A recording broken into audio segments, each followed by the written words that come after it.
Ryan Mauro, who joins us via Skype. Ryan, good morning as you Skype in from the Garden State of New Jersey. What's the latest you're hearing from Yemen? Well, obviously, it's a mess. Whereas before, strategists were saying, well, there was some chance of still supporting the Yemeni government forces and pushing back both the Houthi rebels, which is a proxy of Iran, and al-Qaeda. I think now most people are going to say that if we were to do that, it would just take way too long. So I think we have very few options here. And I'm noticing a lot of analysts are overcomplicating this by saying the Houthi rebels are part of the Zaidi sect of Shia Islam. You don't need to do any of this. What happened is that Iran basically overthrew the government of Yemen. Now, there are reports that the U.S. military has moved 2 Navy warships into the Red Sea to stand ready to evacuate American personnel from its embassy in Yemen if an order is issued to do so. Do you think the order will come down? Yes, I do, because you have al-Qaeda actually growing in parts of Yemen, in the more Sunni areas. Then you have the Iranian-backed Houthis who, even if they don't want to conquer Yemen, they're saying that this isn't a coup, that they're not formally dissolving the government, but they're still controlling what's going on. At the very least, they're going to create an enclave for Iran, a base right there near Africa. And from a strategic standpoint, that's really very dangerous. This is a big day for Iran. So you have this situation of Iranian expansionism via the coup d'etat in Yemen. But last night, during the State of the Union address, the president, as commander-in-chief, had something, well, somewhat curious to say about our national security. The Pentagon says that climate change poses immediate risks to our national security. We should act like it.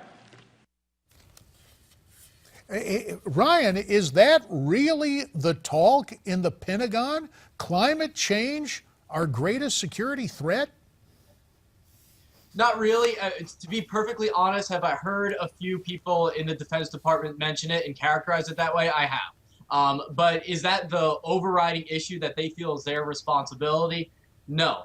For me, the big issue with the State of the Union speech was how he mischaracterized the bill supported by Democrats and Republicans to sanction Iran. He made it sound like we would sanction Iranian entities in violation of the agreement that we have with the Iranians and torpedo the whole process. That's not what the bill does. What the bill does is say this is the last round of negotiations before sanctions can be implemented on Iran. If a deal is not reached, sanctions begin unless Obama can come to Congress and get a waiver by showing that Iran is complying with the deal. It makes a lot of sense. It increases the chances that Obama's diplomacy will work.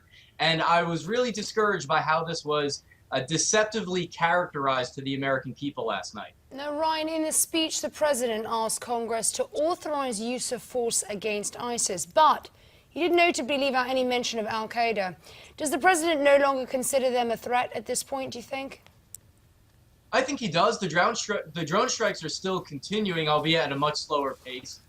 He has to get the information from his intelligence officials saying how they're growing in Yemen, in Libya, they're still in Somalia. So I think he still considers them a threat. He already has the authorization to pursue al-Qaeda. But look, ISIS, or as he calls it, ISIL, whatever you want to call it, is a different organization. It does require a new authorization, and I hope that they get that bill to his desk. About 2.5 minutes remain, Ryan. A couple of other stories we need to talk about. First, let's go back to what you were talking about in terms of Iran and placing sanctions on that nation, given the expansionism, given their nuclear ambitions. Again, you're saying the president was using deceptive language last night. I think we need to drive home this point, or it certainly needs amplification.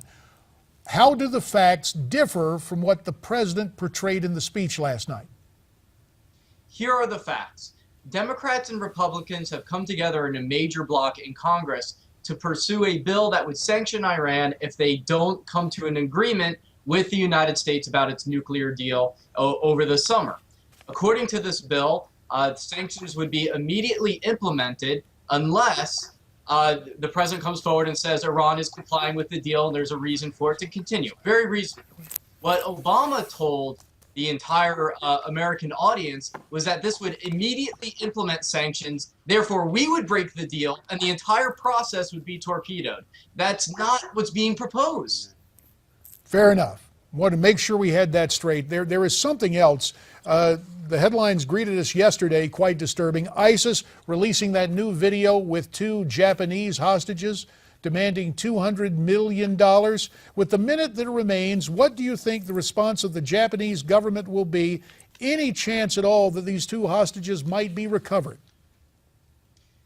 I was disturbed by the Japanese response because they did not completely rule out paying ISIS. And so that means they're at least considering it. Some people are saying that this is about ISIS being poor, that they've lost their money. I'm not willing to make that judgment at this point. They control a lot of territory. They have a lot of ways to raise money. But this is what they do. Kidnapping and getting ransoms is a major way that they make money. And that's really what this is about. And also the curious thing about this request for $200 million, it just so happens that that's the amount of money the Japanese have promised the coalition to deal with terrorism. So there's a kind of symmetry there, although the brutality of ISIS we have seen time and again, and we hope against hope it will not be repeated. Ryan Mauro, as always, your national security analysis we very greatly appreciate. Thanks again for Skyping in this morning from New Jersey. Thank you. And when we come back, get ready, because the chicks on the right will be right here. For now, we're going to step aside for this Newsmax Now update. Stay with us here on News.